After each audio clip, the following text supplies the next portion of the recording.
ॐ नमः चण्डिकायै। ॐ श्रीदुर्गायै नमः। अथ सप्तश्लोकी दुर्गा।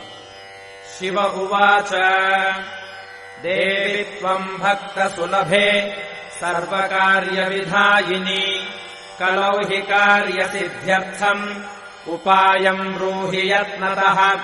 देव्युवाच शृणुदेव प्रवक्ष्यामि कलौ सर्वेष्टसाधनम् मया तवैव स्नेहेनाप्यम् वा स्तुतिः प्रकाश्यते। ॐ अस्य श्रीदुर्गा सप्तश्लोकी स्तोत्रमन्त्रस्य नारायण ऋषिः अनुष्टुप्छन्दः श्रीमहाकाली महालक्ष्मी महासरस्वत्यो देवताः श्रीदुर्गा प्रीत्यर्थम् सप्तश्लोकी दुर्गापाठे विनियोगः। ॐ यानि नामपि चेतांसि देवी भगवती हि सा बलादाकृष्य मोहाय महामाया प्रयच्छति। दुर्गे स्मृता हरसि भीतिमशेषजन्तोः स्वस्थैः स्मृता मतिमतीव शुभाम् ददासि। दारिद्र्यदुःखभयहारिणि का त्वदन्या सर्वोपकारकरणाय सदार्द्रचित्ता।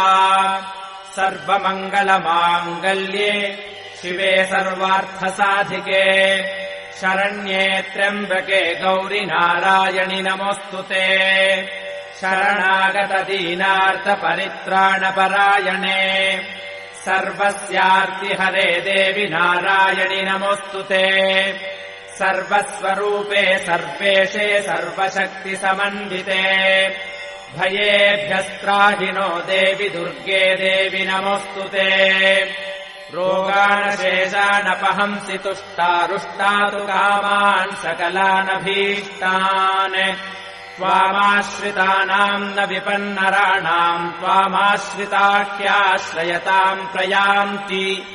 सर्वाबाधाप्रशमनम् त्रैलोक्यस्याखिलेश्वरि एवमेव त्वया कार्यमस्मद्वैरिविनाशनम्। इति श्रीसप्तश्लोकी दुर्गा सम्पूर्णा।